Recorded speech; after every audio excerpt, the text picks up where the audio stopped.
के अधीन मामलों को उठाने की अनुमति प्रदान की गई है, वो अपने मामलों को अनुमोदित पाठ को तुरंत व्यक्तिगत रूप के सभा पटल पर रख दे। जी मंत्री जी।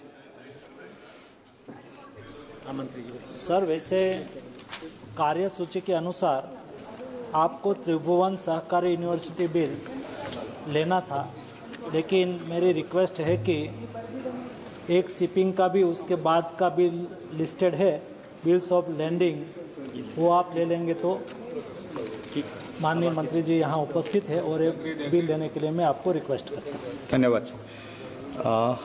वाहन पत्र विधेयक 2024 के ऊपर चर्चा, माननीय मंत्री जी। माननीय उपसभापति जी, I rise to move that the bills of lading Bill 2024 to make provision for the transfer of right of the suit and all liabilities to the consignee named in a bill of lading and every endorsee of bill of lading to whom the property in the goods mentioned in the bill of lading shall pass upon or by reason of a consignment or an endorsement, and for matters connected therewith or related thereto be taken into consideration. आप कुछ bill के ऊपर कुछ points मुद्दे रखना चाहेंगे मंत्री जी? Okay. Respected Sir, today we are bringing a bill which is very much important for our shipping sector, particularly to enhance the trading and commercial activities, and also to have better understanding of a bill. That is why let me take this opportunity to enlighten the august House about the bill of Lading Bill 2024 being taken into consideration. The bill of Lading Bill 2024 seeks to replace the pre-constitutional Indian Bill of Lading Act 1856. The Indian Bill of Lading Act 1856 provides for the transfer of right of suit and all liabilities to the consignee name in a bill of lading and every endorsee of a bill of lading to whom the property in the goods mentioned in the bill of lading shall pass upon and by reason of a consignment or an endorsement. The said act deals with specific aspect of right and liabilities emanating from the transfer of bill of lading to a consignee or an endorsee. Sir, the bill of lading is a legal document, but not a contract. It is only evidence of a contract. The right and liabilities provided for under this law are not directly emanating from the contract, but from the transfer of the evidence of contract, that is, the bill of lading. The repeal and reenactment of this pre-constitutional law would serve two important purposes. This is very important, sir. Firstly, as an independent, democratic, modern nation, in the 76 years of having become a republic, and also the fastest growing major economy of the world, it is essential that our laws reflect our distinct identity, अस्मिता, देश की अस्मिता, मान स्वाभिमान, without remaining stuck in archaic colonial mindset. In line with the government initiative to do away with pre-constitutional law, more than 1,500 such colonial era legislation already stand repealed. This law was also examined elaborately to assess the need for its repeal. It was concluded through extensive stakeholder consultation that the legislation is highly relevant for India's maritime trade. In the Bill of Lading Bill 2024, a new provision which empowers the central government to issue direction for carrying out the provision of the bill has been incorporated to ensure that the provisions are easily implemented. Further, the repeal and saving clause added in the bill, while repealing the 1856 Act, will also ensure that any action taken in line with the provisions of the repeal statute are legitimized as long as they are not in contraventions of the provisions of the new law. Hence, it is being introduced as a new legislation incorporating standard provision found in all modern laws drafted in India. This would serve the important purpose of ensuring effective and smooth implementation of the new law, enable ease of understanding, and also facilitate ease of doing business in the contemporary global maritime sector. Since the essence and spirit of the new legislation being considered today remain unaltered, I would not like to elaborate further and would request the August House to consider and pass the Bill of Lading Bill 2024. Thank you, sir. Saeed जी, माननीय सदस्य श्री मोहम्मद हमीदुल्लाह सईद जी. Thank you, sir, for giving me an opportunity at the outset. I would like to thank my party, the Indian National Congress Party, and my leader of opposition, Shri Rahul Gandhi ji, for providing me an opportunity to express my views and articulate on the Carriage of Goods Bill 2024.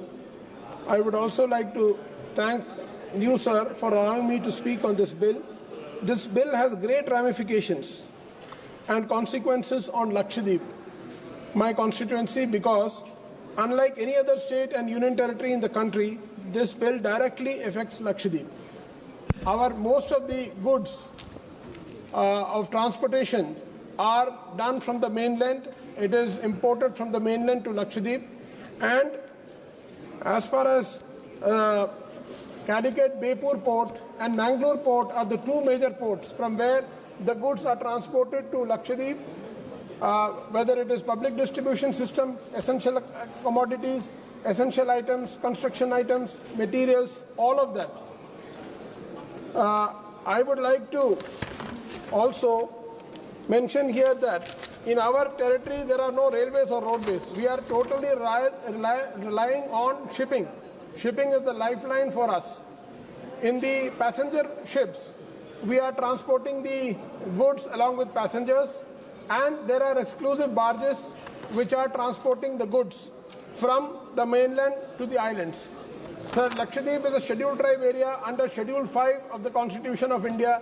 It has been granted the status of scheduled tribe because of the social and economic backwardness and geographical isolation from the mainland. Sir, my point is, when these passenger ships and exclusive barges have been earmarked for transporting, why all the ships are not plying at the moment? There are 5 ships which have been under the possession and ownership of Lakshadweep administration, and being a union territory, it is directly under the central government. तो मैं माननीय मंत्री जी से जानना चाहता हूं कि मंत्री जी थोड़ा सा आप देश के स्वाभिमान और देश की अस्मिता की बात कर रहे थे. कैलिकट पोर्ट में पिछले 4 साल से कार्गो मूवमेंट बंद करके रखा हुआ है. जब से कोविड हुआ है उसके बाद, कोविड के बाद से अब तक शुरू नहीं किया गया है. तो क्या मैं आपका ध्यान चेयरमैन सर आपके माध्यम से मंत्री जी का आकर्षण करना चाहता हूं, क्योंकि इन्होंने स्वाभिमान और अस्मिता की बात की, तो थोड़ा सा हमारा भी स्वाभिमान और अस्मिता अगर बढ़ा देंगे तो बड़ी कृपा होगी मंत्री जी की. और उसके अलावा सर मैं आपको ये कहना चाहता हूं कि 5 शिप में से अभी सिर्फ 1 शिप चल रहा है. 4 शिप ड्राई डॉक में डाला हुआ है, मेंटेनेंस कर रहे हैं, सर्वे कर रहे हैं. सालों साल पड़ा हुआ है, लोगों को आने जाने में दिक्कत हो रही है. हमारा basic mode of transportation goods का और पैसेंजर का शिप है. तो मैं माननीय मंत्री जी से आपके माध्यम से रिक्वेस्ट करता हूं, दरखास्त करता हूं कि कोचिन शिपयार्ड लिमिटेड, जो कि इनके मिनिस्ट्री के अंडर आता है, पहले सारे शिप को शिपिंग कॉर्पोरेशन ऑफ इंडिया को दिया, वो चला नहीं पाए, उन्होंने हाथ खड़े कर दिए, वापस दे दिया। कोचिन शिपयार्ड लिमिटेड के साथ पहले हमारा एक एग्रीमेंट था जिसके तहत सारे शिप्स को टाइमली मेंटेनेंस करना, ड्राई डॉकिंग करना, सर्वे करना, ये सब इस बिल से जुड़ा हुआ है सर, क्योंकि हमारे पैसेंजर शिप में गुड्स को भी ट्रांसपोर्ट किया जाता है। तो इसीलिए मैं आपसे मेरी रिक्वेस्ट है कि ऑनरेबल मिनिस्टर जो है अपने पब्लिक सेक्टर अंडरटेकिंग्स जैसे कि कोचिन शिपयार्ड लिमिटेड हो गया, शिपिंग कॉर्पोरेशन ऑफ इंडिया हो गया, इसमें आप अपना ध्यान लगा के थोड़ा सा आपने एज अ मिनिस्टर आप उनको डायरेक्शन दीजिए, CSL के चेयरमैन को, लक्षद्वीप एडमिनिस्ट्रेशन को, पोर्ट डिपार्टमेंट को, कि ये कोऑर्डिनेट करके लोगों को ईज ऑफ बिजनेस और ईज ऑफ ट्रांसपोर्टेशन दोनों में आप मेहनत करिए, क्योंकि आपने कहा कि आपका एजेंडा है, आपका ऑब्जेक्टिव है ease of bill, ease of business and ease of this thing. तो ये ईज ऑफ बिजनेस और ईज ऑफ कमर्शियल एक्टिविटी के लिए और ट्रेडिंग के लिए बहुत जरूरी है कि you have a very convenient mode of transportation. Unless you do that, it is very difficult to have ease of business, or you can't have commercial or trading activities. Sir, the objective of this bill is to regulate the carriage of goods from any port in India to any other port in India, or any port in India to any port overseas. India से किसी और, India से दूसरे एक port से दूसरे port जाने के लिए, इंडिया के एक पोर्ट से विदेश में किसी पोर्ट में जाने के लिए, उसको रेगुलेट करने के लिए इस कैरेज ऑफ बिल को लाया गया है। ये बताया गया था कि 1854 के कानून को, जो कि ब्रिटिश के ज़माने में बनाया गया था, उसके बाद 1925 में भी एक कानून बनाया है, जिसके बाद विस्पी रूल्स बनाया था। नॉर्वियन जो शिप बिल्डिंग इंडस्ट्री में और कार्गोस और इसके मूवमेंट में जो state of the art work है जिनका, तो उन्होंने इसको किया था। उसमें इंटरनेशनल कन्वेंशंस हैं, जैसे कि contracts, trading contracts, carrier perspectives के माध्यम से, transporters perspective, all of this is regulated, and we follow the international convention, the Hague Convention of 1922, which was amended again in 1978, which was called the Visby Rules and the Hague Rules. It's also called the Hague Rules. So my humble suggestion to the minister and to the honorable minister and to the government through you, sir, is that kindly ensure that to do ease of business, to have commercial and trading activity, you kindly ensure that there is passenger movement and cargo movement and running of the ships important. आप ship को बांध के रखेंगे बिना चलाए, वो भी सरकार के ऊपर, it is like a expense and a expenditure on the government. आप उसको चलाएंगे तो जो क्रू को सैलरी मिल रहा है, जो चलेगा तो और अच्छा है, because you will be able to generate some revenue out of it. You are just tied up these ships, it is not running, so it is making it is basically a white elephant for the government. Therefore, sir, I would request you, through you, that this ease of doing business and commercial and trading activity can only be boosted, and commercial activity can only be motivated by making more of transportational facility to the islanders. And मैं आपसे request करता हूं कि Mangalore port में there was a proposal to have a bigger port. So that port is also coming directly under the minister. This is incidental to this bill, sir. Unless you have a good port, you will not be able to transport goods, and the carriage of goods will be difficult. Bepur port band pada hua hai. I request you to kindly take it up with the Lakshadweep administration and request a proposal from their side to ensure that जो सदियों से चला रहा था उसको बंद कर रखा है, उसको वापस से चालू करें, उसको वापस से शुरू करें, ताकि लोगों को इससे आसानी हो, लोगों की परेशानी दूर हो। इन्हीं शब्दों के साथ सर मैं अपनी बात खत्म करता हूं, और आपने मुझे मौका दिया बोलने का, उसके लिए धन्यवाद। धन्यवाद जी। माननीय सदस्य श्री विभू प्रसाद तराई जी। Thank you, Honorable Speaker, sir, giving me the opportunity to speak in the August House relating to this Leading Bill 2024, which was introduced in the Lok Sabha in August 9, 2024, seeks to replace the Indian Bill of Lading Act 1856. The bill provides a legal framework for issuance of Bill of Lading. To simplify, quote, this is a bill which refers to document issued by a freight carrier to a shipper. The bill contains details such as type, quality, condition and destination of goods being carried. The Act states that a bill of lading is conclusive evidence of goods on board. It grants of all rights of suit and liabilities regarding the goods by the receiver as per the bill of lading, or any third party to whom the receiver may transfer ownership of goods. The bill retains all provisions under the Act. The bill adds that the central government may issue directions for carrying out the provisions of the bill. Further, this is a legal document issued by a carrier to a shipper detailing the specific of goods being shipped, essentially acting as a proof of shipment and the receipts for the cargo, and is a crucial for international trade in India, where a significant percentage of cargo is shipped overseas. Using this document, however, precise data on the exact percentage of cargo shipments in India solely relying on bills of lading is not readily available. So, the Lading Act 1856, which is going to be amended relating to this bill only to transferring of all rights in respect of the central a contract contained in the bill of lading, along with the property to the consign or endorse of the bill of lading, ensuring that transferred bill of lading in the hands of a bona fide holder to be treated as a conclusive evidence of the goods being laden on board. So, though the substantive aspects of the said Act continue to remain relevant, being a pre-independent statute, it is imperative that the provisions of the said Act require to be revised without changing the substance or spirit of the said Act, so as to bring in line with modern legislation in order to facilitate simplification and ease of understanding.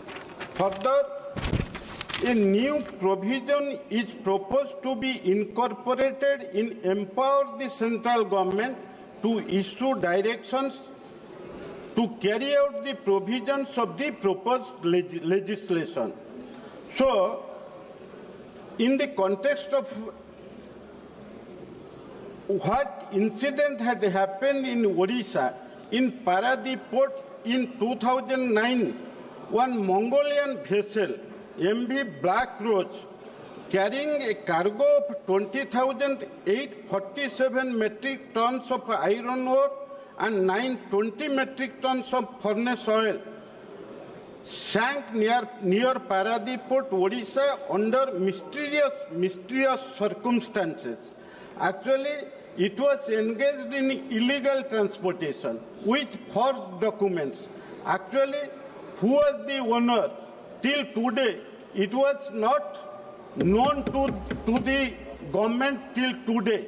It was happened when Congress was ruling the country. At that time, I was the MP of that constituency, Jagatsinghpur MP constituency. Yes. At that time, when this incident happened, at that time, that government of Congress could not trace out the owner of the ship, and till today, it is under the investigation. That's why this lading bill is required, because we know now our government of India, under the efficient leadership of our beloved Prime Minister Narendra Modi ji and Shipping Minister Sarbanand Sonowal ji, actually they have taken so many steps to carry out the business relating to sea. Yes. So, in this context, I would like to mention here that Odisha is enriched with so many minerals like hamar iron ore, manganese, coal, and so many minerals are there. And our coastline is around 480 kilometers from Ganjam to Baleshwar. So many ports have been established, like Paradip, Gopalpur, and Dhamra ports are there. So it is also the planning of our government of India. It is the planning of our Honorable Shipping Minister and beloved Prime Minister. So many ports will be established not only all over India, in our states also. Yes. So, by the government and by the PPP mode of investment, so many ports are going to be established in Odisha. In this context, I would like to say that this is just to reiterate this House that India has a fleet strength of 1,526 vessels with 13.75 million gross tonnage in 2023. During last 1 year, 6 vessels has been added to the fleet. Available data points to the fact that approximately 95% of India's total cargo is transported by sea, meaning that vast majority of cargo shipments in India are done via maritime transport. This translates to around 95% of the country's EXIM merchandise trade by volume being moved by sea. So, in this context, I would like to say, by this act, which our government has decided to enhance the business by sea route, so it can strengthen our economy. That now, what relating to the strengthening our economy in 2027, our beloved Prime Minister there is a target that around more than 5 trillion core economy will be there. Now we have already reached in 4.4 million dollar is there. So that's why when we are going to become the third largest economy in 2027, in this context, the business relating to sea route. Yes. So in which way our government has taken steps, efficient steps, so that in future our country will become a developed nation in 2047. It is a step taken by the central government. That's why, yes, again, I would like to reiterate that our beloved Prime Minister and our Shipping Minister, in which way they have taken this bill so that it will enhance and strengthen our economy in future. Thank you. Thank you, Honourable Member. Honourable Member, Srimati Pratima Mandalji. Pratima Mandalji. Pratima ji. अभी बनाओ हाँ ले लिया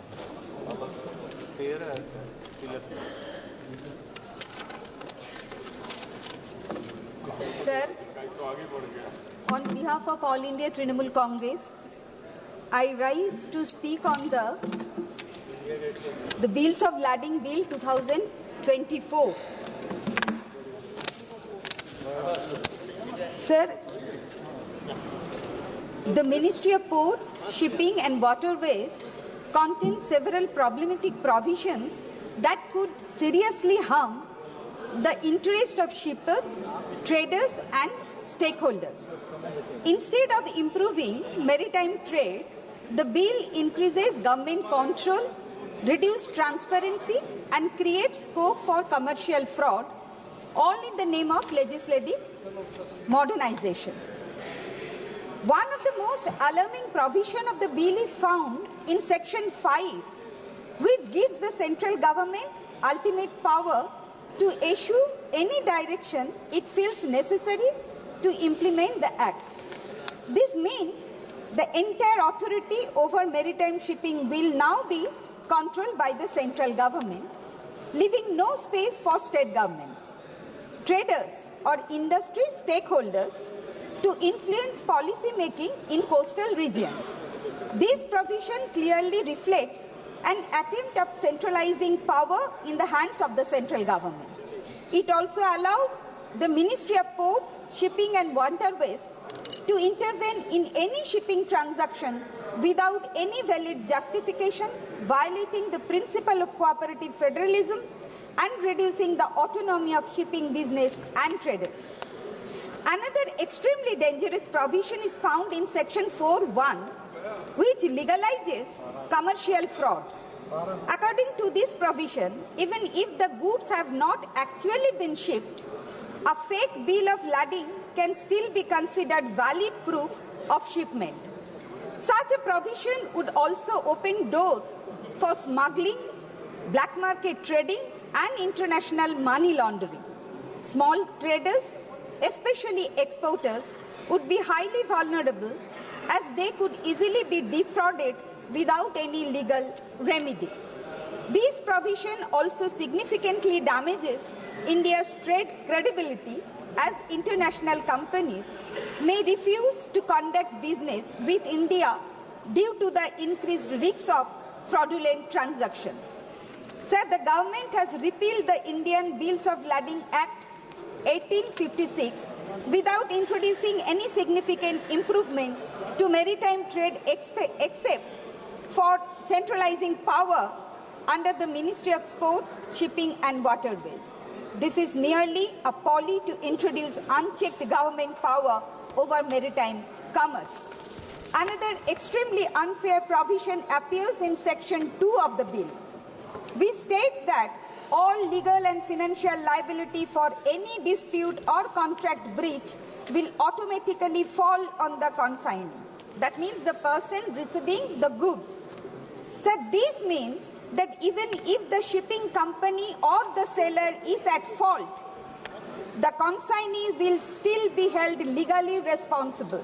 This is extremely unjust, especially for small businesses, SMEs, and exporters who may end up paying heavy penalties for mistakes they did not commit. So this provision discourages smaller companies from engaging in maritime trade. It also completely ignores consumer protection, as the bill offers no legal remedies for consignees who receive faulty, incomplete, or fraudulent shipments. So another major flaw of the bill is that it does not regulate freight charges. Shipping lines, freight companies, and consignment agents often increase freight charges arbitrarily, especially for small businesses. The bill does not set any regulations or price caps, which can massively affect small and medium-scale enterprises as they will struggle to afford shipping costs. So instead of supporting small businesses, the bill appears to protect large shipping corporations, allowing them to charge any price they want without government regulation. So this would further push small businesses out of maritime trade.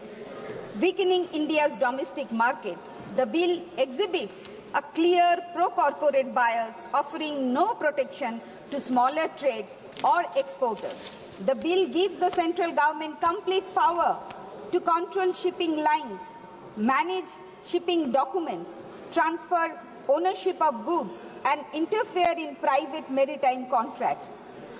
It could also use this power to manipulate trade for its own political or economic interest, or target specific businesses by obstructing their trade. This will significantly harm India's ease of doing business ranking, as business will have to operate under constant government interference. Additionally, this paves the way for political favoritism, where only a few selected companies may receive special treatment from the government, while others may face obstacles in their shipping operation. The bill provides no role for state governments in regulating maritime trade, despite the fact that they have a direct stake in port infrastructure, employment, and trade revenue. Excluding states and undermining local governance will severely impact local economies and port revenue generation. The vague and open-ended language of the bill also increases the risks of corruption in maritime trade. The bill creates three major loopholes. Number one, Section 4 allows fake bills of lading to be legally accepted even when no goods have been shipped, making commercial fraud easy. Number two, Section 5 gives the government unchecked power to interfere in shipping contracts without any valid reason. And number three, Section 2 shifts all legal and financial liability onto the consignee, even if the fault lies with the shipping company or seller. These loopholes will encourage massive corruption, large-scale smuggling, and fraudulent trade practices. It will destroy accountability in maritime trade and make it easier for legal activities like smuggling and money laundering to thrive. Sir, the bill also creates confusion and uncertainty in international trade. Foreign investors and shipping companies may feel hesitant to do business with Indian traders because the government now has the power to make sudden policy changes or interfere in trade contracts. This could damage India's reputation in global trade and may even lead to trade restrictions, penalties, or sanctions against India for not following international shipping standards. The bill also fails to modernize maritime trade by completely ignoring digitalization, making it harder for India to keep up with modern global shipping practices. Modern maritime trade also requires arbitration, framework, or mediation systems to resolve conflicts efficiently, which are clearly absent here. The Bill of Lading 2024 is not a progressive legislation amid a modernizing trade. Instead, it is a blatant power grabbed by the central government to centralize maritime power. Sir, I would like to mention here that the Haldia dock complex is connected to national waterways. One, the port is connected with the riverine ports of Bangladesh and Indian state of Assam by National Waterway 97, Sundarban Islands Waterways, and Indo-Bangladesh Protocol Waterways. Sir, I would like to draw the attention of the Honorable Ports, Shipping and Waterways Minister. Sir, every day, more than 100 large cargo ships come from our neighboring country, Bangladesh, to India for trading purpose by using the waterways of Sundarban. These cargoes cross several rivers around the Sundarban Delta, like Muriganga, Matla, Thakurain, Vidyadhari, Piali, etc., leading to soil erosion and thereby causing severe damage of riverbank embankment of entire Sundarban area. Agricultural lands and ponds are getting polluted and becoming infertile, and mud houses of the residents of Sundarban are being damaged by saline water which passes through the broken embankment.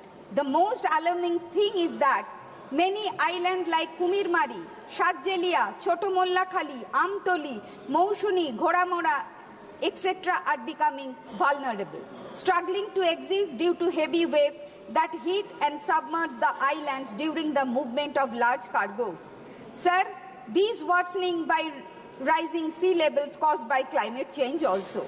Sir, to protect our Sundarban and residents of the area, our Honorable Chief Minister Mamata Bandyopadhyay has sanctioned 27 crore for construction and repairment for the embankment of Sundarban area. So I would like to request the central government, and the Honorable Minister is present here, that either the trade should be conducted by road transportation or the ports, shipping and waterways ministry should provide financial assistance for maintenance and construction of river bank embankment of entire Sundarban Delta. Thank you, sir. Thank you, Honourable Member. Honourable Member Sri K. Biraj Swamiji. Thank you very much, sir, for giving me an opportunity to speak on this Bills of Lading 2024. Sir, I would like to thank the Honourable Minister for naming it as the Bills of Lading Bill of 2024 instead of calling it in some Hindi name, which would not have been found it easy for us to understand or even comprehend, sir. Sir, I was also trying to check the dictionary for English words, and I was actually surprised for several words like computer, mouse, and all those things. The actual translation in Hindi is only transliteration, sir. They call that as computer as a computer and a mouse as a mouse. Probably for the Bills of Lading, there probably is not an appropriate word in Hindi. I do not know. Maybe they can explain when they give a reply about this, sir. Hindi hai, Bahan Patra. Okay. Okay, sir. So I should then thank the Minister doubly that they have not changed the name from English to some other language, either Sanskrit or Hindi, sir.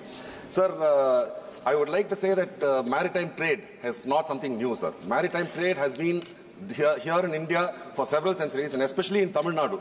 You have to remember that the Cholas were one of the tallest kingdoms at a point of time, sir. It is very underscored in Indian history, sir. We talk so much about the kingdoms in the north, about the Chalukyas and all those dynasties.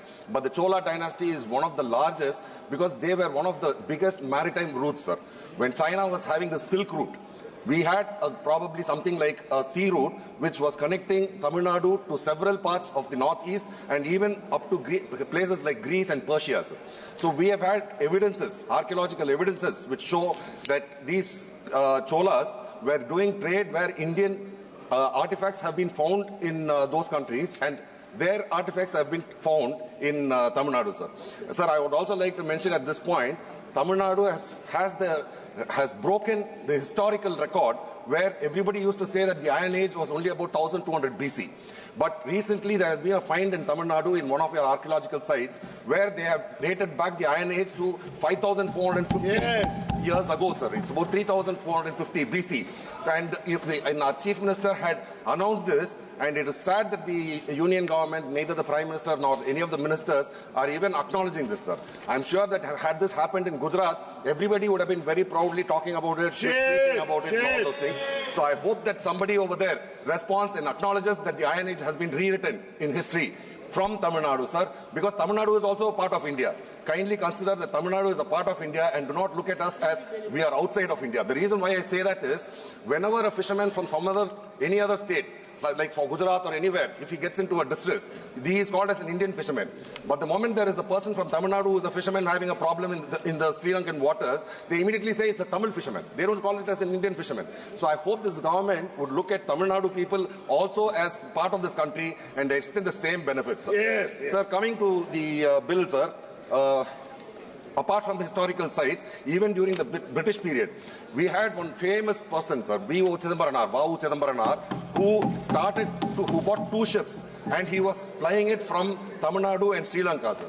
In spite of the British oppression, they were trying to oppress his business. They were trying to, finally they imprisoned him, they tortured him, and then he died as a poor man. But he was the one who actually started off the Indian maritime trade, even during the British era, sir. And commemorating his efforts and his laudable work which has been done, we have named one of our ports in Tamil Nadu as VOC Port, sir, Vau Chidambaram Port in Thoothukudi, sir. That is the constituency of our parliamentary floor leaders' constituency, sir. So I hope that the government also does enough so that for the improvement of the ports over there and all other ports in Tamil Nadu also, sir. Sir, even during the earlier period, in Tamil Nadu, we have one song being sung, sir. Velli pani malai meedu lavuvom, adi melai kadal muzhudum kappal viduvom. This was sung several years back, sir, which talks about we will walk in the silver-clad snow mountains, and we'll also go maritiming into the far out seas. So this is the extent to which the Tamil people have scaled great heights, sir. Sir, coming to the bill, this bill is actually talking about the responsibility of any goods to ensure that the safety of the goods and the economic consideration of the people is taken care of. So there is a person who is going to be sending a product, goods, and it is being shipped where the carrier is responsible for it, and on the receiving end, the person who is finally going to get that. So all these people's interests have to be taken into account. So for this, they have something called as a bill of lading, sir. And this bill of lading is something which is a physical format, sir. Sir, I'm surprised because this government talks so much about advanced India, shining India, and electronic India, and all these things. But this is a process where several countries have started using something called as an electronic bill of lading, sir. You don't need to have a physical copy. The only reason why they have changed this bill is because this Act, Bills of Lading Act, is of 1856, sir. In fact, they had made a presentation of this bill in the Parliament. Sadly, when I went to attend that, there was not even a facility for translation, sir, and the presentation was made in Hindi. Then I had to have somebody sitting behind me, and then I had to have him translate that to me in English, and I had to take part. Inside the Parliament, that MPs from several states are coming and the translation is not available was actually a very, very sad state of affairs. So after that, I went and complained to the Honourable Speaker also, and he assured that in future that all Parliament meetings which are held inside the Parliament, they will have translation services provided. And even when the officials were presenting, I went through the bill and I asked them, what is the purpose for changing this, this bill? Why are you bringing this new bill? They said, sir, there is no change excepting the year in which it is being made. It was 1856 and now this is 2024. Other than that, there is absolutely nothing which is of any significance or importance, and there are no new provisions. एक panel member आदरणीय मंत्री जी ने अपना introductory speech में इस bill का क्या किस कारण से why this bill has been taken into consideration. This was well spoken by the Honourable Minister when he was giving his introductory speech. You were not supposed to be here at that time. So you please listen to him carefully. And then, but what you have talked in his chamber, it is not to be mentioned here. You talk about the bill. Yes, please go. You did not understand what I am trying to tell you. Okay. No, you please let him. Sir, I was not referring to the minister's speech at all. I was only stating that the person who had made the presentation, you can ask, it is all video recorded, sir. It is available on YouTube even today. You can go and see, you can see Minister, the interactions. you have to check it. The officials are the ones who gave me this reply when I inquired about this. You have to check it. Honourable Minister. Yes, please.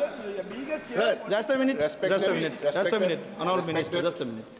Respected Sir, actually in this regard, whatever presentation was made, it was all being done by our senior officials, and all the queries, whatever Honourable Member of Parliament raised, it was effectively addressed. And I believe that's the provision was created there and comfortably done. I don't see any controversial issue to be raised out of this kind of this thing. But if you respected a member of Parliament, please, respected member of Parliament, please let us stick to the provisions of the statute. I think that would be better. Okay. Thank you. Honourable member, please. Just a minute, please. I am allowing him. Please, honourable member, just. Kone Mujiji, please. Sir. Why is the chair speaking for the treasury benches? You are supposed to protect us. I am allowed. For the treasury benches? No. You are representing us also. No. You are representing this chair us is for also, all. sir. Yes, that is exactly what Honourable you say. member, very strong, honourable member. Custodian of the... Sir, yes, I know. Sir, I will clarify the misunderstanding. Okay. No, sir. Sanjay, sit down, Sanjay. Sir, you had assumed that I was not here when the minister made his presentation. I would like to correct that I was here when the minister had made his presentation. But you did not understand what I was trying to say. What I was trying to say was that during the meeting over there, the officials, they told us that there is no change in the provisions or any of the content other than the year in which it is being done. So I asked them, is it because it was during the colonial period that this bill was brought, that this act was brought, that they are changing it, and they just laughed. So I'm just wanting to highlight. I truly understand what you have saying. I truly understand. But if any member, when it was going, the meeting was going on, when any officers speaks like this, just clarify, Honorable Minister, I have given the scope to clarify his stand. No other intention is there. Please, Biraswamiji, please. Biraswamiji, please. Sir, please. I'm actually grateful that you are asking for a clarification immediately then and there, but I hope that on more sensitive issues, the chair will always behave in such a way where the same fairness is extended to all the members in the opposition benches, sir. So because we have found that several times, though we keep screaming, even if we come to the middle of the well and we keep screaming, that none of these are being addressed, sir. Most of the time we are being ignored, and usually it is the protocol of the House. When the House is not in order, the House will not run, sir. But here we find that several times, like even if there are 50 MPs inside the well and shouting, the House is running comfortably where the person is the chair is not at all bothered about this. In fact, this morning also. Please come to the point. No, sir, you brought me here, sir. I was actually going in a different path.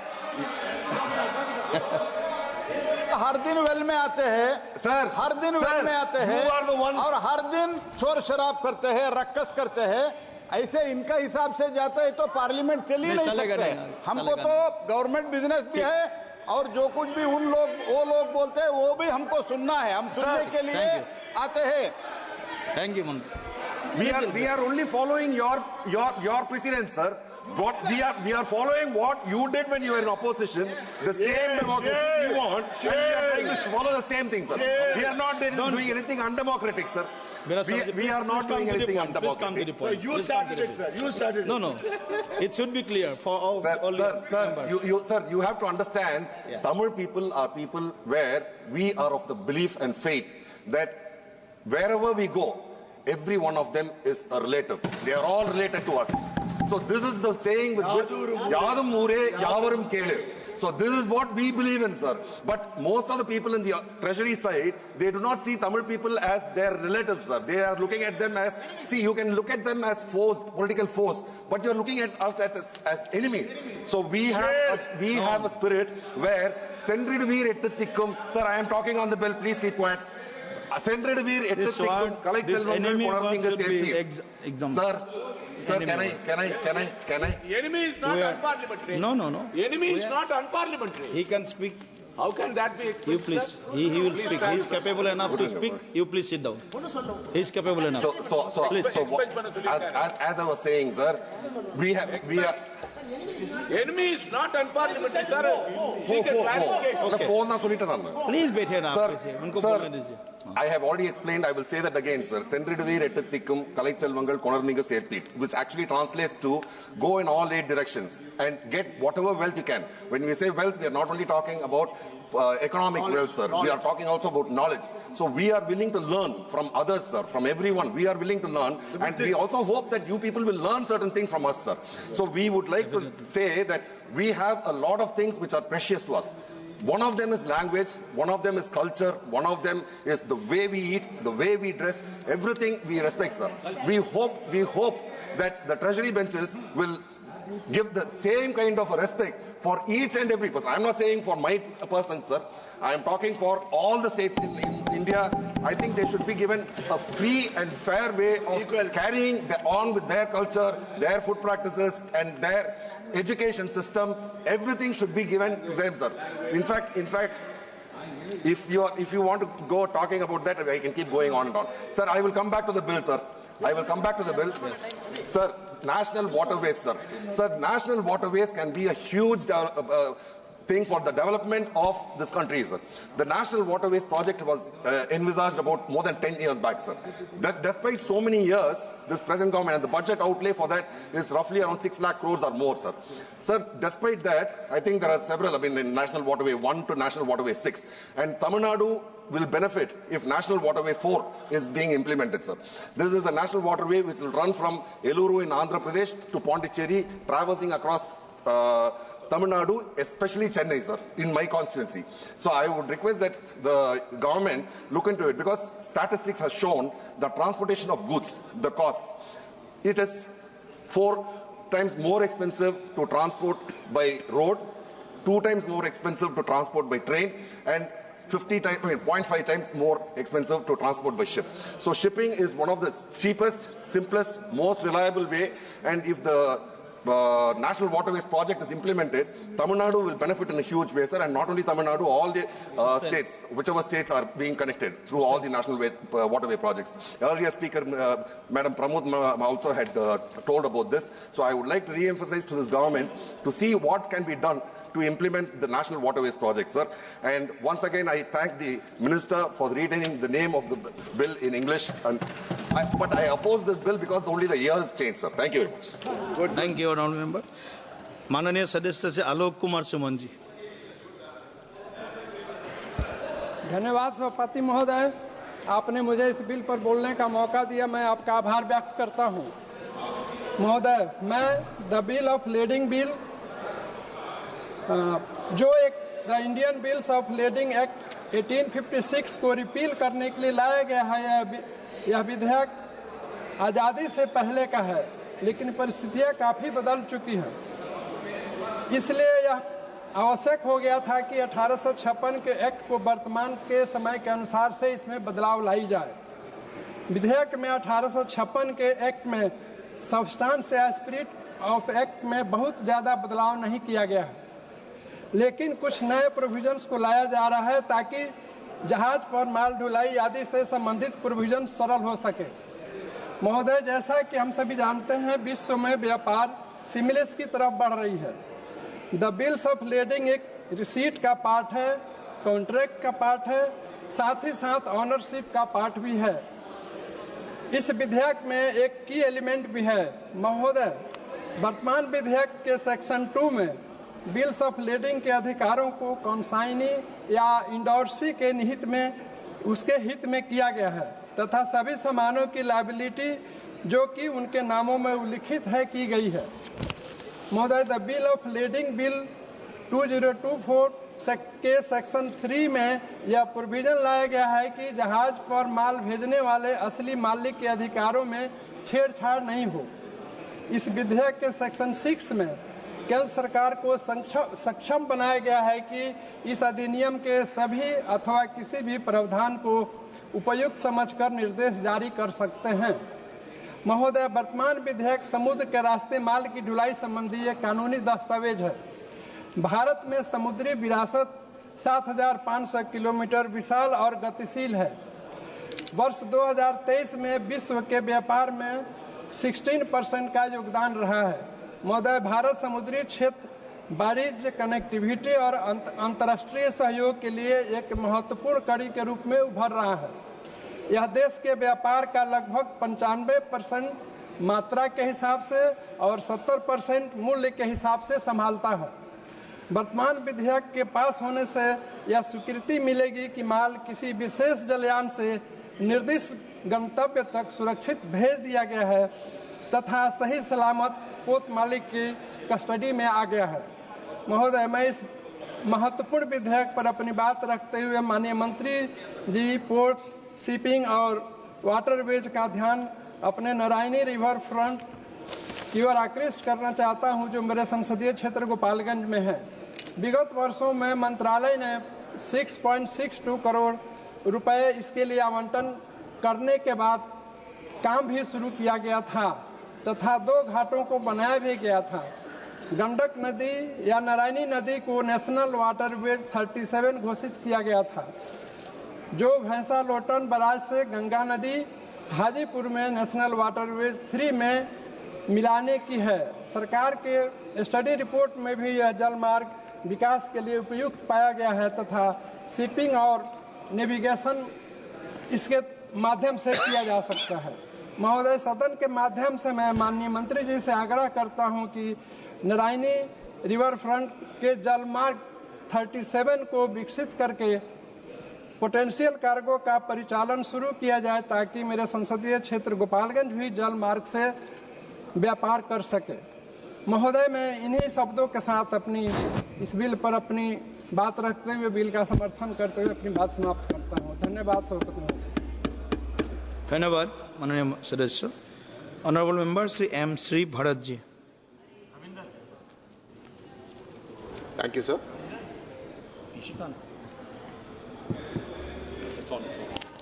Thank you, sir. I rise to speak in favor of the Bill of Lading, Bill 2024. So, largely the intention to really provide legal framework and ensure that any open ends are tied up with this bill is a part of the larger agenda to improve and strengthen the maritime sector.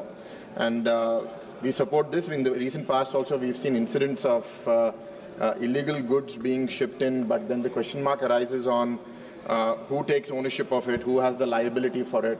I'm glad that this bill does that and also gives flexibility to the central government to issue directions as and where needed based on the current changing circumstances.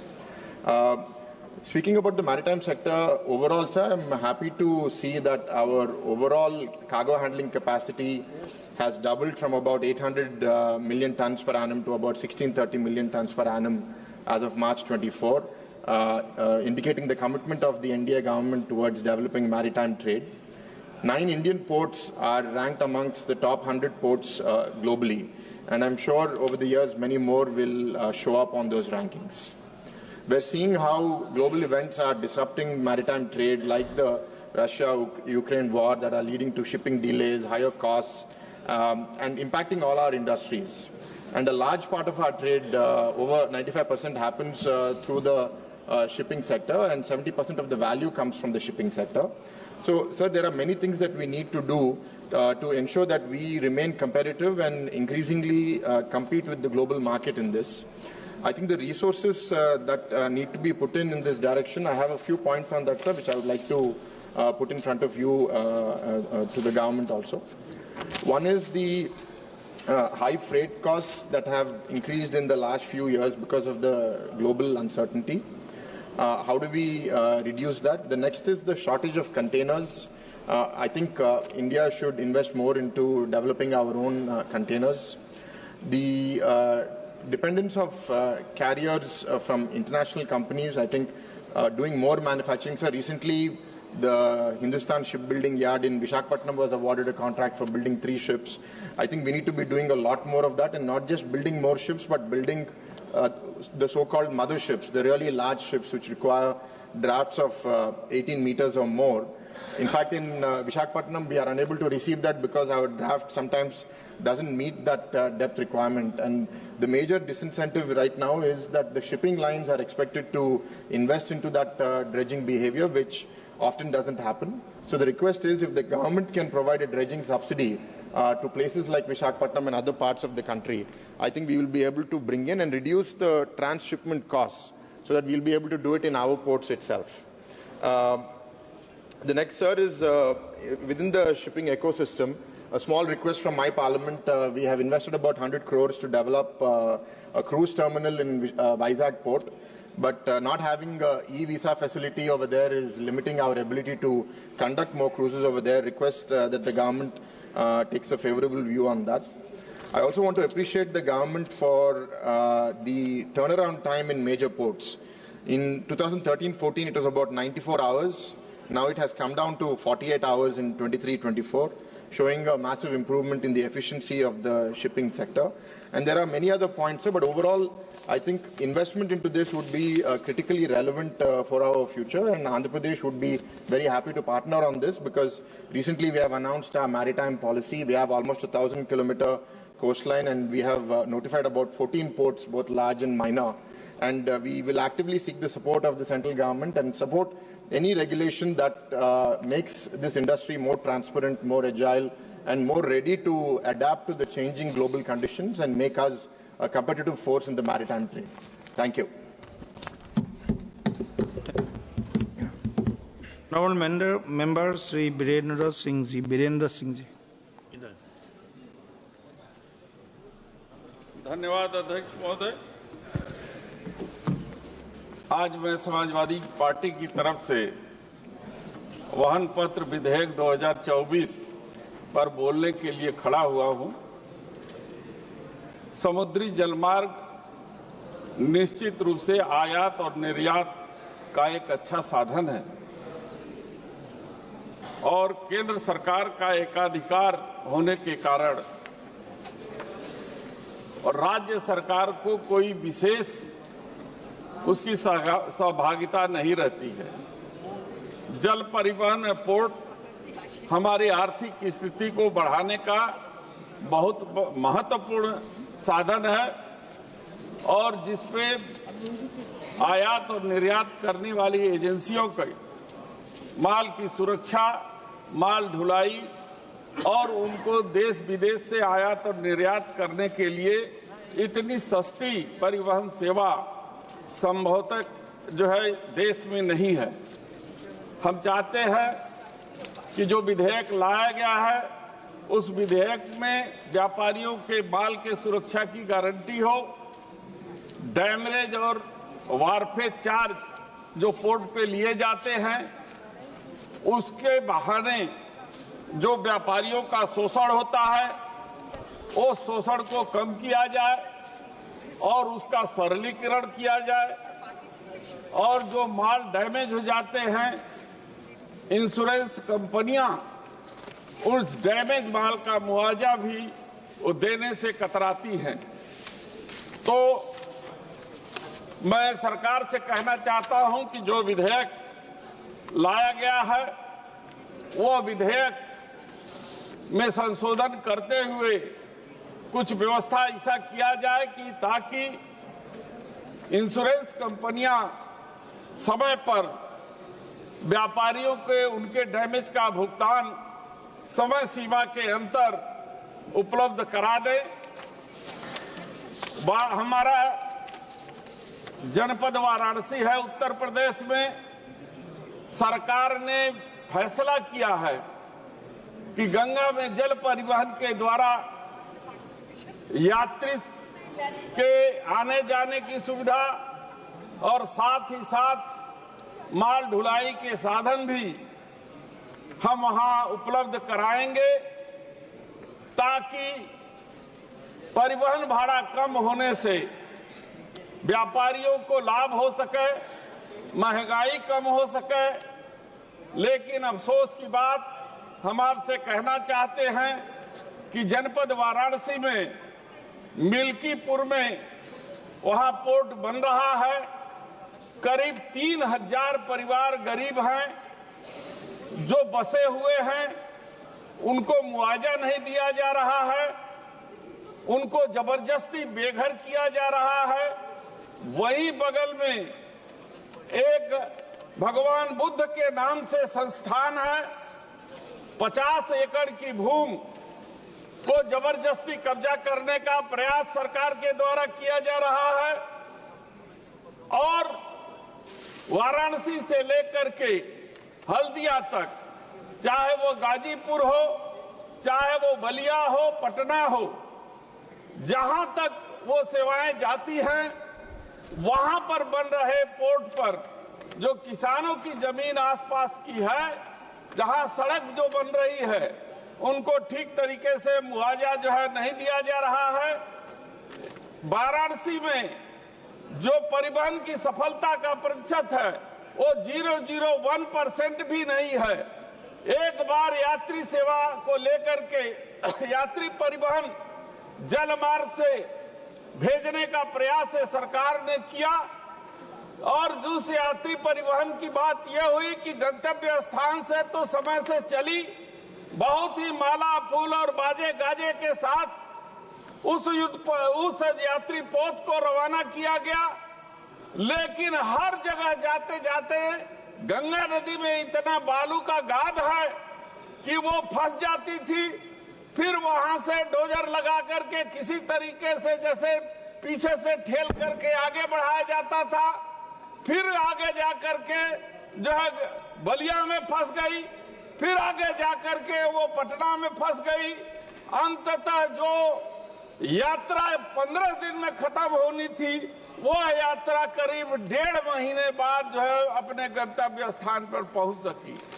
मैं जानता हूं कि माननीय प्रधानमंत्री जी का ये सपना है कि बनारस से जल परिवहन सेवा को शुरू किया जाए, इसलिए मैं आपके माध्यम से माननीय प्रधानमंत्री जी से अनुरोध करना चाहता हूं कि वहां आवश्यक धन उपलब्ध करावें ताकि गरीबों को मुआवजा मिल सके, ताकि गंगा को और गहरा किया जा सके, ताकि वो परिवहन सेवा ठीक तरीके से अपने गंतव्य स्थान पे चल सके। पानी गंगा में नहीं रहता है, सिंचाई के पंप स्टेशन बंद हो जाते हैं, किसानों की सिंचाई नहीं हो पाती है, गर्मी के दिनों में लोगों को पानी नहीं मिल पाता है। तो कल्पना कीजिए कि ऐसे स्थिति में जो है जल परिवहन सेवा कैसे वहां चलाई जा सकती है। इसलिए मैं आपसे इस विधेयक पर अपनी बात रखने के लिए आया हूं कि आप आवश्यक धन उसके लिए उपलब्ध कराइए, और जो मैंने पहले कहा कि जो आयात और निर्यात करने वाले व्यापारी हैं उनका शोषण न हो सके, उनको इंश्योरेंस हो सके डैमरेज और मार्फेज चार्ज के जरिए, ये सारी व्यवस्था आप करें ताकि ये सस्ती परिवहन सेवा देश को उपलब्ध हो सके।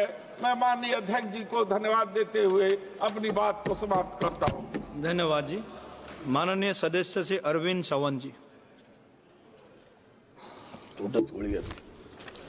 Thank you, Chairman, sir. The bills of Leading Bill 2025-24. On this bill, I would like to express my views over here. The Honorable Minister has placed it with some recommendations, some comments on it.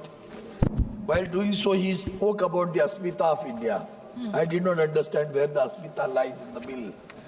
Because the bill was a colonial bill, was there in 1925, which was based on the Visby rules,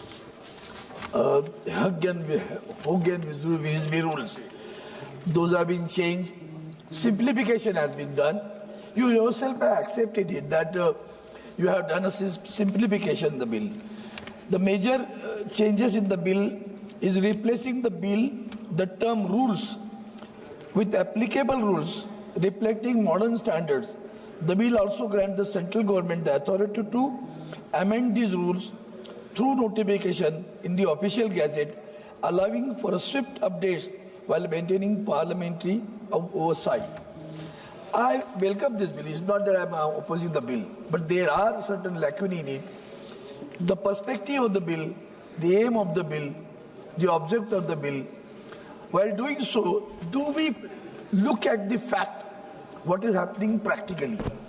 When you say that the substantial aspects of the said act are relevant in the present context, since it is a pre-independence legislation, the language therein requires simplification without changing the substance or spirit of the provision, so as to bring in line with the drafting practices followed in recent Indian statute, and in order to facilitate ease of understanding. The ease of understanding and ease of business. There are two terms are different little bit, I feel. Simplification of the language of the provision of the Act by dividing long sections into sub-clauses in the bill for ease of understanding to the extent possible without changing the substance or spirit of the provision. The fact that you have not changed the spirit, not the structure also, not the substance also. So what is the change in it? And what for it has been brought? Just for the sake of that, it was a colonial bill. Now Indian government is bringing this bill. So therefore the Asmita is coming in your mind. I don't know where the Asmita is lying in this. But the fact remains, sir, some of the clauses when you say that right of stoppage of transit or claims for a freight not to be affected. Now right of stoppage of in transit, the pirates are also stopping it. what is the provision to protect that? Something has to be seen in any port. The jurisdiction of the sea miles is given to the state government, certain level, certain areas, certain kilometers the state government will control. Beyond that, the central government will control. International border also comes in. It happens in the case of the fishermen also. But now the case is that stoppage, when you want to do the stoppage, any right of stoppage in transit or any right to claim freight against the original shipper or owner, any liability of the consignee or endorsee by reason or in consequences of his being such a consignee or endorsee or of his receipt of the goods by reason or the inconsequences of such consignment or endorsement. This is not a simpler language. When you said you wanted to simplify, it is not simplifying it. It is creating more confusion. So let us be very simple on this thing. And the most dangerous part of it is, as far as I am concerned, I feel that the central government may give such direction as may deem necessary for carrying out all or any of the provisions of this act. Now there lies the issue. There it is challenging to the federal structure of the country.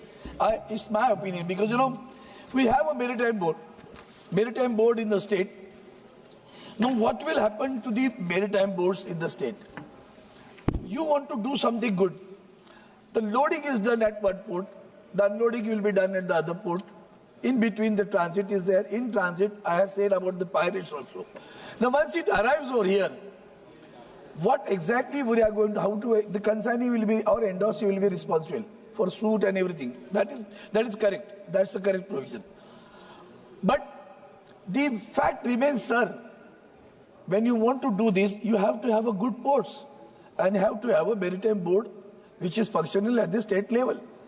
Now, that maritime board should take care of what exactly the central government wants, or you want it through this bill, whether that maritime board is going to carry that responsibility or not.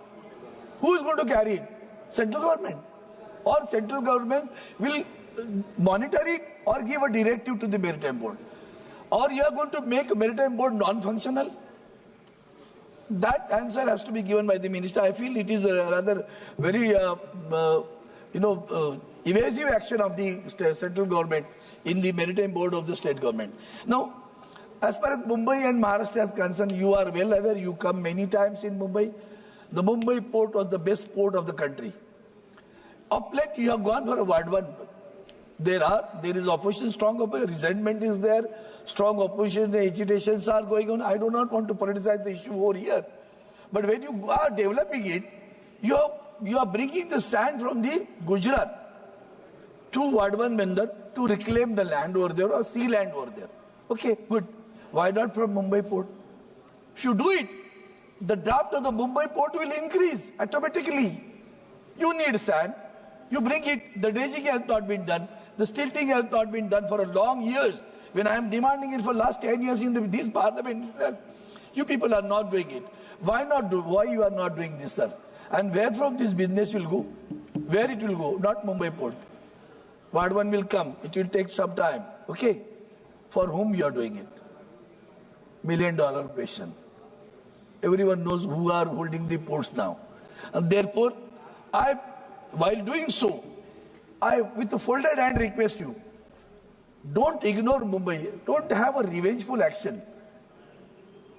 Mumbai is not only ours. Mumbai is the country's port. Mumbai is the capital, financial capital of the country. The business goes in Mumbai. Don't ignore Mumbai port. The dredging could have been done easily by when you want to reclaim the land at Ward 1. Dredging, the sand should have been taken from Mumbai port and should have been brought over here. It is not being done. And I feel with the bill, the intentions are good, the simplification is good. It's not a question of Asmita. It's a question of business itself.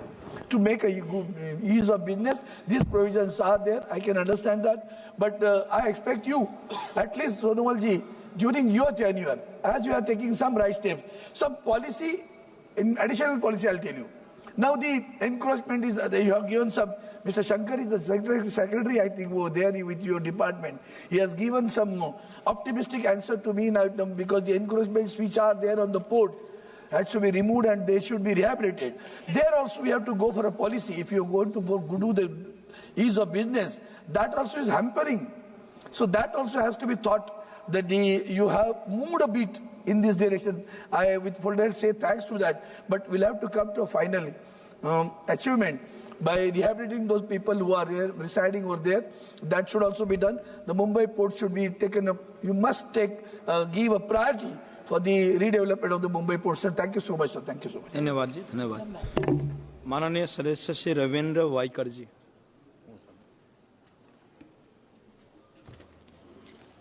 धन्यवाद सभापति महोदय. Bill of landing bill 2024 पर बोलने का अवसर देने के लिए पंतप्रधान श्री नरेंद्र मोदी जी, पतन पोत परिवहन और जलमार्ग मंत्री श्री सर्वानंद सोनावाला जी और सरकार का सहृदय से आभार व्यक्त करता हूं. ये विधेयक समुद्री व्यापार यानी मैरीटाइम ट्रेड को सुगम और पारदर्शी बनाने तथा ईज ऑफ डूइंग बिजनेस को बढ़ावा की दिशा में ऐतिहासिक कदम है. सबसे पहले मैं माननीय प्रधानमंत्री जी का अभिनंदन करना चाहता हूं कि उन्होंने गहरे पानी वाले मेगा पोर्ट वाधवन की आधारशिला रखने के लिए धन्यवाद देना चाहता हूं. 76,000 करोड़ रुपए की लागत से बनने वाला ये पोर्ट दुनिया में शीर्ष 10 बंदरगाहों में शामिल होगा. ये भारत की वैश्विक समुद्र व्यापार का केंद्र यानी ग्लोबल ट्रेड हब बनाने में मदद करेगा और भारत की निर्यात क्षमताओं को यानी एक्सपोर्ट कैपेबिलिटी को दोगुना करेगा. इस परियोजना से 12 लाख से अधिक प्रत्यक्ष और अप्रत्यक्ष नौकरियां सृजित होगी, जिससे स्थानीय अर्थव्यवस्था को भी बड़ा लाभ मिलेगा. बिल ऑफ लैंडिंग बिल 1856 के कानून का आधुनिकीकरण किया गया है. मैं अब बिल ऑफ लैंडिंग बिल 2024 के विषय पर यानी 25 के विषय पर आता हूं, जो 1886 के पुराने कानून को हटाकर एक आधुनिक विधेयक लाने की दिशा में कदम है. ये भारत की व्यापारी समुद्री व्यापार प्रणाली को दुनिया के बेहतरीन मानकों के अनुसार विकसित करेगा. सभापति महोदय, बिल ऑफ लैंडिंग का कानूनी जो ढांचा है एक महत्वपूर्ण दस्तावेज है जो शिपर और मालवाहक के बीच अनुबंध को प्रमाणित करता है. ये माल की स्वामित्व यानी हस्तांतरण ट्रांसफर ऑफ ओनरशिप और दायित्व एंड लायबिलिटी को स्पष्ट करता है. इसका परिवर्तन का अधिकार है, राइट ऑफ ट्रांसफर. विधेयक में ये प्रावधान है कि प्राप्तकर्ता और तीसरा पक्ष थर्ड पार्टी जिसे स्वामित्व हस्तांतरित किया गया है उस सभी माल से संबंधित अधिकार प्राप्त करेगा, यानी ईजीएस हो जाएगा. बिल ऑफ लैंडिंग का निर्णायक प्रमाण यानी कंक्लूसिव एविडेंस ऑफ कार्गो विधेयक स्पष्ट करता है कि यह बिल ऑफ लैंडिंग में दर्ज विवरण की माल का प्रमाण होगा, जिससे किसी की विवाद की स्थिति में यह दस्तावेज निर्णायक होगा. यानी अभी कई सदस्यों ने भी कहा कि यहाँ जो रेट जो कुछ होगा तो उसके ऊपर अपने दस्तावेज जो अभी ये बिल है वो उसके ऊपर निर्णायक होगा. ये इसके अंदर कानून के अंदर ये बिल के अंदर इसका स्पष्टीकरण किया है. केंद्र सरकार को निर्देश जारी करने की शक्ति इसके अंदर है. सरकार को यह अधिकार होगा कि ये विधेयक क्रियान्वयन के लिए आवश्यक दिशा निर्देश जारी कर सकता है. इस विधेयक का सकारात्मक प्रभाव यानी इम्पैक्ट ऑफ द बिल यानी नौकावाहन व्यापार शिपिंग ट्रेड को आसान बनाएगा, माल ढुलाई को यानी ट्रांसपोर्टिंग की कार्गो हैंडलिंग को बढ़ोतरी देगा, लॉजिस्टिक सेंटर को मजबूती मिलेगी, निर्यातकों एक्सपोर्ट और व्यापारी ट्रेंडर्स के लिए सुरक्षा और सुविधा सुनिश्चित कर सकता है. मैं इसके माध्यम से आपके माध्यम से भारत में समुद्री व्यापार का विकास महत्व बताना चाहता हूं कि 2014-24 में भारत के प्रमुख बंदरों में कार्गो हैंडलिंग की क्षमता यानी मात्र 800 MTPA की थी, जो मार्च 2024 तक 1400 MTPA हो गई है, यानी दुगनी हो गई है. 98 पोर्ट मॉडर्नाइजेशन प्रोजेक्ट पूरे हुए गए जिनकी लागत 32,000 करोड़ रुपए है. इन परियोजना का वार्षिक पोर्ट क्षमता 230 MTPA है, यानी उसमें वृद्धि हो गई है. इनलैंड वाटरवे पर माल ढुलाई 2014 में 18.1 थी MMT थी, जो 2024 में 133.03 MMT हो गई है। लगभग 7 गुना बढ़ोतरी आई है, समृद्धि आई है, वृद्धि आई है। क्रूज भारत मिशन को मुंबई से लॉन्च किया गया, जिसमें भारत में क्रूज टूरिज्म को बढ़ावा मिलेगा। सभापति महोदय, जिसमें मेरी कई मांगे हैं, जिस मांगों में मुंबई में क्रूज भारत मिशन का त्वरित विकास होना बहुत जरूरी है। अभी कई सदस्यों ने कहा कि मुंबई पोर्ट ट्रस्ट, वो भी उसका सशक्तिकरण और अच्छे से होना चाहिए। मुंबई को क्रूज टूरिज्म को हब बनाने के लिए सरकार को जल्द से जल्द इस मिशन को विस्तृत रूप देना चाहिए, ये मेरी पहली मांग है। उसमें दूसरी मांग है, जो मेरा एरिया आता है नॉर्थ वेस्ट मुंबई में, वहां वर्सावा करके एरिया इलाका है, समुद्र के बाजू का इलाका है, उस वर्सावा जेटी का निर्माण होना बहुत जरूरी है। वर्षा और उसके जुड़े तटीय क्षेत्रों में जलमार्गों के माध्यम से मुंबई से जोड़ने के लिए वर्सावा जेटी का निर्माण होना बहुत जरूरी है। इसके पहले भी मैंने कहा था कि वर्सावा जेटी का निर्माण जितने जल्द हो सके उतना, माननीय मंत्री महोदय मैं आपसे मिला भी था कि वर्सावा जेटी का निर्माण होना बहुत जरूरी है। मुंबई और कोकण के बीच जलमार्ग की भी आवश्यकता है, जो सालों से लोगों ने मांग की है। कोकण के किसानों और व्यापारी के लिए, विशेषकर फल और सब्जी उत्पादनों के लिए ये बेहद आवश्यक है कि जिनके उत्पादन जलमार्ग से माध्यम से मुंबई तक सुगमता से पहुंच सकते हैं। अगर मुंबई और कोकण के बीच वाटरवे विकसित किया जाए तो खराब होने वाले सामान को जल्दी व सस्ते पहुंचाना जा सकता है। इसलिए वाटर ट्रांसपोर्ट की वृद्धि हो जानी चाहिए। इससे कोकण के किसानों का सीधा लाभ मिलेगा और उसकी आय में वृद्धि होगी। मुंबई, कोकण और अन्य क्षेत्रों में जलमार्ग एवं पोर्ट इंफ्रास्ट्रक्चर को और विकसित करने की जरूरत है। ये विधेयक भारत की समृद्धि और लॉजिस्टिक्स सेक्टर को विश्वसनीय बनाने के लिए एक बड़ा कदम, लेकिन इसके साथ हमें पतन और जल मार्ग के आधारभूत ढांचे को भी सुधार लाना चाहिए, कंस्ट्रक्ट करना चाहिए। बिल ऑफ लैंडिंग 24 हमारे व्यापारियों उद्योगपति का सुरक्षा और पारदर्शिता देंगी। मुझे विश्वास है कि सरकार हमारी मांगों पर जल्दी से जल्द कार्रवाई करेंगी और भारत को समृद्धि और लॉजिस्टिक का वैश्विक केंद्र बनाने में महत्वपूर्ण भूमिका निभाएंगी। धन्यवाद सभापति महोदय। धन्यवाद जी। माननीय सदस्य श्री भास्कर भगाड़े जी। अध्यक्ष महोदय, बिल्स ऑफ लेंडिंग विधेयक 2024 वरती मला बोलण्याची संधी दिली त्याबद्दल मी आपल्याला मनापासून धन्यवाद देतो। हे बिल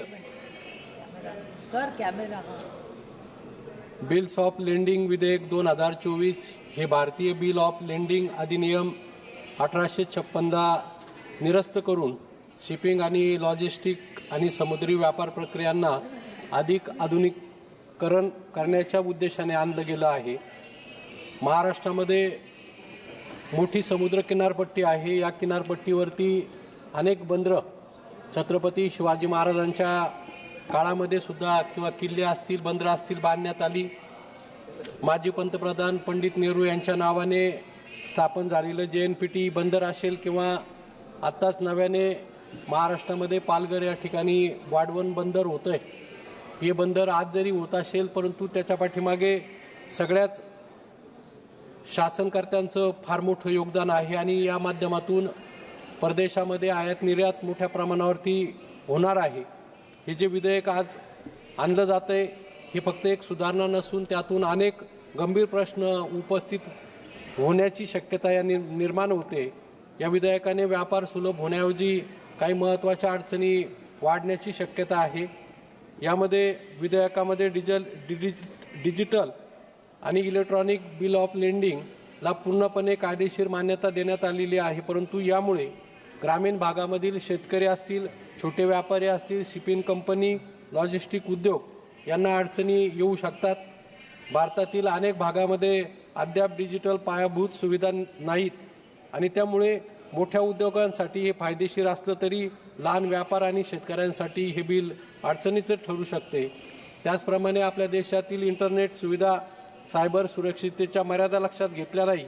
जर डेटा लीक किंवा सायबर हल्ला झाला तर व्यापारिक व्यवहारांची सुरक्षितता धोक्यामध्ये येऊ शकते। आंतरराष्ट्रीय शिपिंग नियमांशी हे विधेयक मेळ बसताना दिसत नाही आणि यामुळे व्यापार करताना अनेक अडचणी येऊ शकतात। त्यातून भारतीय शिपिंग कंपन्यांचं मोठं नुकसान होऊ शकतं। विधेयकातील नियमामध्ये व्यवहार पारदर्शी होईल असे भासवलं जात असलं तरी व्यवहार मोठ्या कॉर्पोरेट कंपन्यांसाठी अधिक फायदेशीर ठरतील असं मला वाटतं. छोट्या व मध्यम व्यापारासाठी हा कायदा प्रतिकूल ठरू शकतो, कारण अनेक प्रक्रिया केवळ डिजिटल असल्यामुळे ते केवळ मोठ्या कंपन्यांसाठी सोयीस्कर होतील. सरकारने यामध्ये लहान आणि मध्यम उद्योजकांसाठी स्वतंत्र तरतुदी करायला हव्यात, त्या केलेल्या दिसत नाही. भारतीय शिपिंग आणि लॉजिस्टिक क्षेत्र अद्याप आंतरराष्ट्रीय मानकांच्या पातळीवर पोहोचलेलं नाही. युरोप, अमेरिका यासारख्या देशांमध्ये डिजिटल व्यवहारासाठी आवश्यक त्या पायाभूत सुविधा उपलब्ध आहेत, परंतु भारतातील बहुतेक लहान बंदरं असतील किंवा मालवाहतूक कंपन्या असतील अद्याप या प्रणालीसाठी सज्ज झालेल्या दिसत नाही. आणि म्हणून सरकारने प्रथम देशांतर्गत पायाभूत सुविधा किंवा लॉजिस्टिक या बाबतीत सुधारणा करून नंतर आंतरराष्ट्रीय मानकांचं अनुकरण करावं असं मला वाटतं. आपला देश हा कृषीप्रधान देश असून माझ्या महाराष्ट्र राज्यातून विशेषतः नाशिक असेल दिंडोरी लोकसभा मतदारसंघातून मोठ्या प्रमाणावर शेतीमालाची निर्यात होते, परंतु वारंवार बदलणाऱ्या आयात निर्यात धोरणामुळे शेतकऱ्यांना मोठा आर्थिक फटका बसतो. निर्यात धोरणामध्ये दीर्घकालीन स्थिरता आणण्यासाठी उत्पादन खर्चाच्या आधारे हमीभाव निश्चित केला गेला पाहिजे. माझ्या दिंडोरी लोकसभा किंवा नाशिक जिल्ह्यामधून कांदे असतील, द्राक्ष असतील यांचं उत्पादन मोठ्या प्रमाणावरती घेतलं जातं, परंतु वारंवार निर्यात बंदी केली जाते आणि त्याचा फटका किंवा परदेशी देश आयात शुल्क आकारतं आणि त्याचा मोठा फटका हा कांदा किंवा द्राक्ष उत्पादक शेतकऱ्यांना बसतो. शेतकरी सातत्याने कांद्यावरील निर्यात शुल्क माफ करावं, पाठीमागे 40% निर्यात शुल्क होतं ते 20% केलं. आजही माझ्या मतदारसंघामध्ये लासलगाव ही आशिया खंडातील सर्वात मोठी कांदा उत्पादक बाजारपेठ आहे. त्या ठिकाणी शेतकऱ्यांनी सकाळी कांद्यांचे लिलाव बंद करून निर्यात शुल्क 0% करावे अशा प्रकारची मागणी केली आणि त्यामुळे हा शेतकऱ्यांचं मोठ्या प्रमाणावरती या माध्यमातून नुकसान होतंय. साखर आणि इथेनॉलच्या संदर्भामध्ये सुद्धा सरकारची अस्थिर धोरणं, त्यामुळे हा उद्योग एक संकटात आलेला आहे. एकीकडे साखर निर्यात बंदी केली जाते, दुसरीकडे इथेनॉल निर्मितीला बंद केलं जातं आणि आयात करून परदेशातून साखर आयात केली जाते. ह्या गोष्टी शेतकऱ्यांच्या दृष्टीने अत्यंत घातक आहेत. त्याचबरोबर मी सरकारला या निमित्ताने विनंती करतो की शासनाकडे कृषी असेल, महसूल यंत्रणा आहे किंवा नवीन तंत्रज्ञानाचा वापर करून भविष्यामध्ये कोणत्या पिकाची लागण झाली, त्याचं उत्पादन किती होणार, देशाची गरज किती आहे, त्याचप्रमाणे उत्पादन किती जास्त झालंय किंवा किती कमी होणार, किती निर्यात करावं लागेल, किती आयात करावं लागेल याचा विचार करून आयात निर्यात धोरण ठरवावे अशा प्रकारची अपेक्षा मी या निमित्ताने आपल्याकडे व्यक्त करतो. आमच्या नाशिक जिल्ह्यामध्ये निफाड या ठिकाणी ड्रायपोर्ट होतोय, परंतु तो प्रश्न बऱ्याच दिवसापासून प्रलंबित आहे. एका बाजूला वाढवण बंदर होत आहे, दुसऱ्या बाजूला माझ्या मतदारसंघामध्ये निफाड इथे ड्रायपोर्ट होतोय, परंतु त्यासाठी ज्या आवश्यक प्रक्रिया पूर्ण करून तो ड्रायपोर्ट एका बाजूला वाढवण बंदर होतोय आणि दुसऱ्या बाजूला हा ड्रायपोर्ट जर झाला तर माझ्या नाशिक जिल्ह्यातील शेतकऱ्यांना मग कांदा असेल, द्राक्ष असेल, डाळिंब असेल किंवा विविध शेतीमाल निर्यात करण्यास मोठ्या प्रकारे मदत होणार आहे. निफाड ड्रायपोर्ट हा रेल्वेद्वारे वाढवण बंदराला जोडला जावा आणि वाढवण बंदराला जोडणारे जी कनेक्टिव्हिटी रस्त्यांद्वारे ती वाढवली गेली. त्याचप्रमाणे त्या ठिकाणी वाढवण बंदराच्या बाबतीमध्ये त्या भागातील शेतकऱ्यांच्या किंवा मच्छीमार लोकांच्या किंवा स्थानिक लोकांच्या ज्या अडचणी आहेत त्यामध्ये लक्ष घालून मदत करावी अशा प्रकारची मागणी मी या ठिकाणी या निमित्ताने करतो. हे जे विधेयक आहे हे केवळ एक पोकळ सुधारणा आहे असं मला वाटतं. याने केवळ फक्त मोठ्या कंपन्यांना फायदा मिळणार असून लहान व्यापारी आणि शेतकरी मागे पडतील आणि म्हणून डिजिटल प्रणालीचा अवलंब चांगला असला तरी त्यासाठी आवश्यक सुरक्षा आणि सुविधा विकसित केल्याशिवाय त्याचा फारसा उपयोग होणार नाही. कृषी क्षेत्राच्या गरजा लक्षात घेऊन निर्यात धोरणामध्ये ठोस सुधारणा करण्यात आल्या नाही. सरकारने शेतकऱ्यांसाठी, कृषी जिल्ह्यांसाठी स्पष्ट धोरण आखून निर्यातीला बळ देणारे उपाय करावेत. निर्यातीसाठी आवश्यक असणाऱ्या पायाभूत सुविधा, शीतगृहे, गोदामे यासाठी मोठ्या प्रमाणावरती निधी उपलब्ध करून द्यावा आणि सरकारने शेतकऱ्यांना स्थिर बाजारपेठ उपलब्ध करून देण्यासाठी ठोस योजना आणाव्यात. त्यामुळे ग्रामीण किंवा छोट्या शहरातील शेतकऱ्यांना, व्यापाऱ्यांना त्याचा फायदा होईल. फक्त मोठ्या उद्योगपतींसाठी या विधेयकाचा फायदा होणार नाही याचा सरकारने पुनर्विचार करावा अशी विनंती मी आपल्याला या वतीने करतो. धन्यवाद. धन्यवाद जी. माननीय सदस्य honourable member Viriato Fernandes ji. Thank you, Speaker, sir. I would like to thank my party leadership for giving an opportunity to speak on this very important bill. Sir, this Bill of Lading 2024 was introduced on August 9, 2024. It seeks to replace the Indian Bills of Lading Act 1856.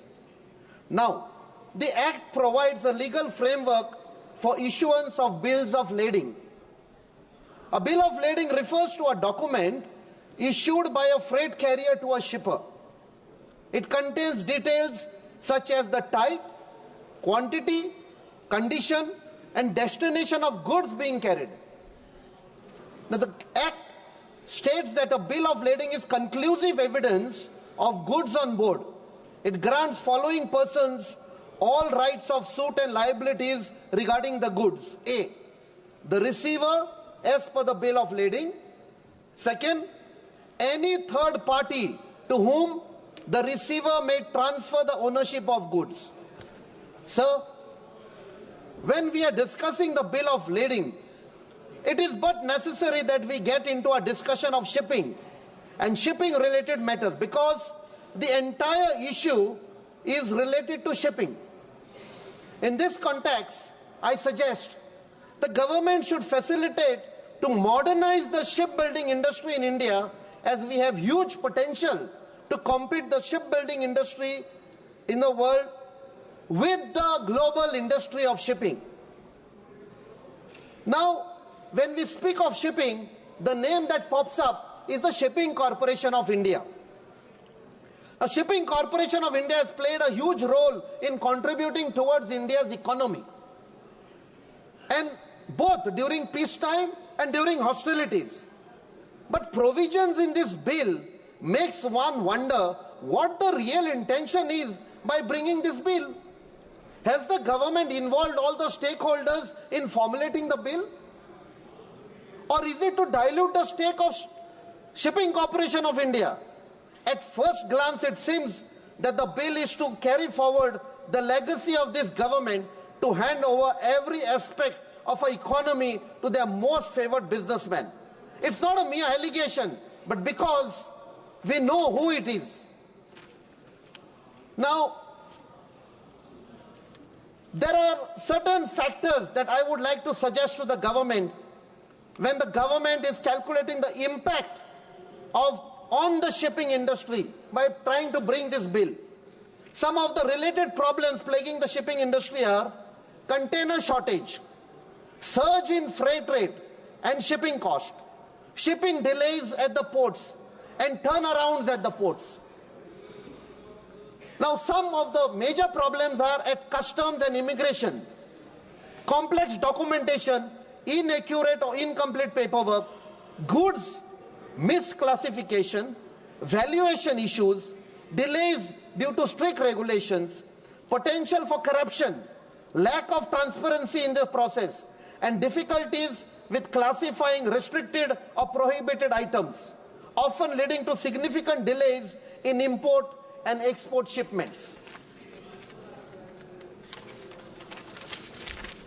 Key points about custom clearance issues in India at the ports are documentation challenges, missing or incorrect information on customs declaration, invoices, and other required documents that can cause delays. Incorrect classifying goods can lead to incorrect duty calculations and clearance issues. Valuation disputes. Disputes over the assessed value of imported goods can lead to delays and additional charges. Regulatory barriers. Complex system of import and export regulations, including restrictions on certain items which can be difficult to navigate. Bureaucratic hurdles. The customs clearance process can be lengthy and involve multiple approvals, leading to delays.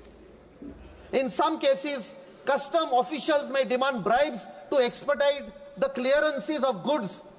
So this bill of lading has to have provisions to ensure such practices are not allowed at the customs or at clearance places at the port. Lack of transparency.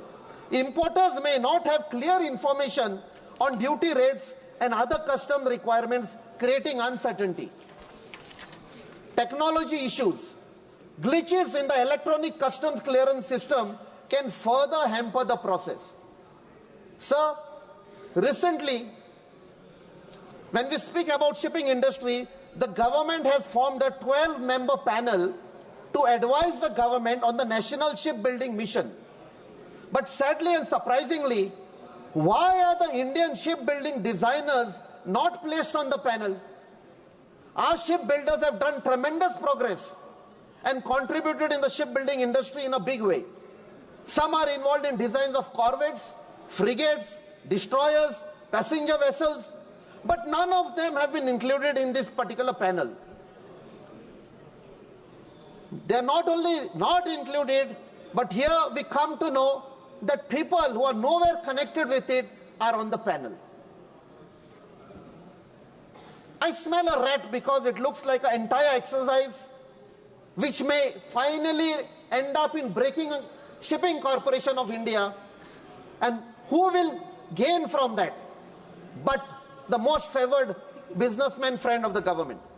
Sir, while presenting the budget, the Honorable Finance Minister announced a 25,000 crore maritime development fund, a revamped shipping building financial assistance policy to address cost disadvantages faced by Indian yards, a credit note scheme for shipbreaking in Indian yards to promote circular economy and infrastructure status to large ships above a specified size were also announced.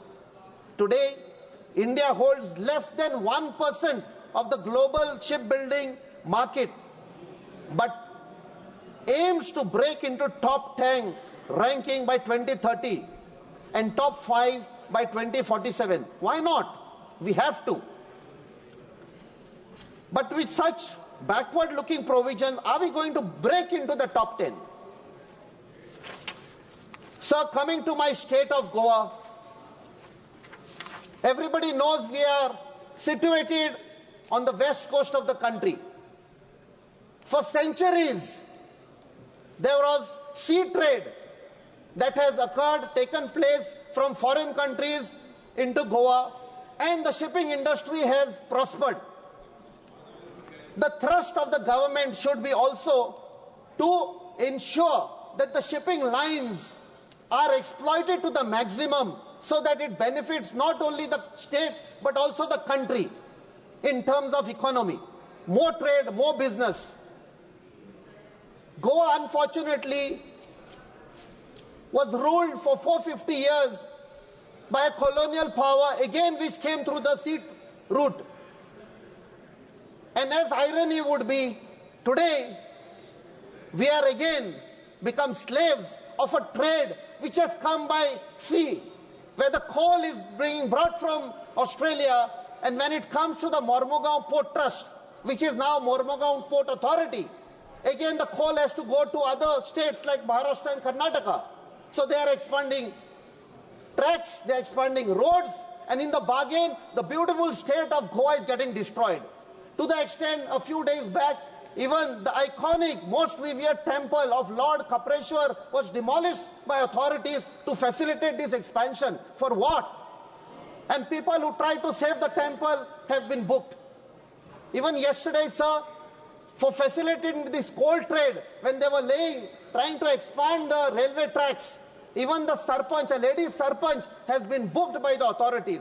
Even the local authorities have become agents of the central agency to suppress. So I request you, sir, this bill that has been introduced, let us use it for the benefit of all the states and the country, instead of using it for certain trade which is going to destroy certain places like the way my state of Goa is being destroyed. Thank you, sir. Thank you, honourable member. Mananiya Sadasya Shri Abhijit Gangopadhyay ji.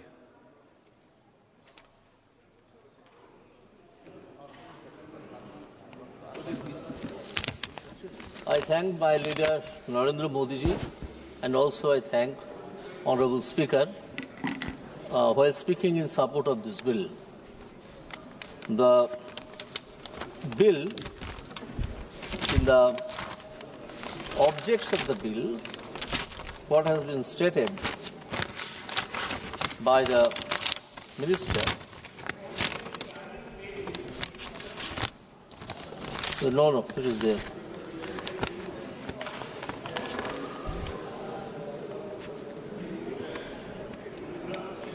For ease of business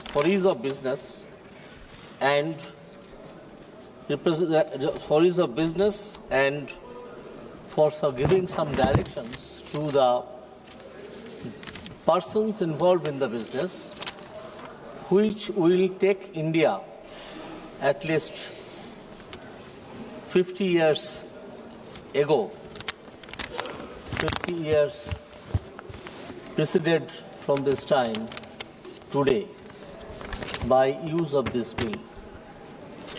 Now, one of the respected members were talking about sending some some goods were indulged in water, having some furnace oil, etc., and nobody knew who was the owner of the goods. Here, without giving any blow to the earlier bill, which has been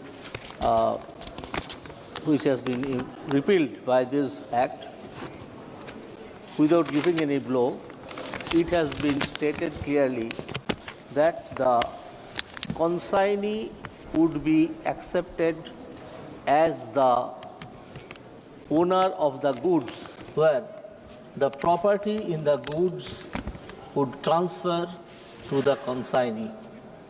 It is a deeming provision. It is a fiction of law that while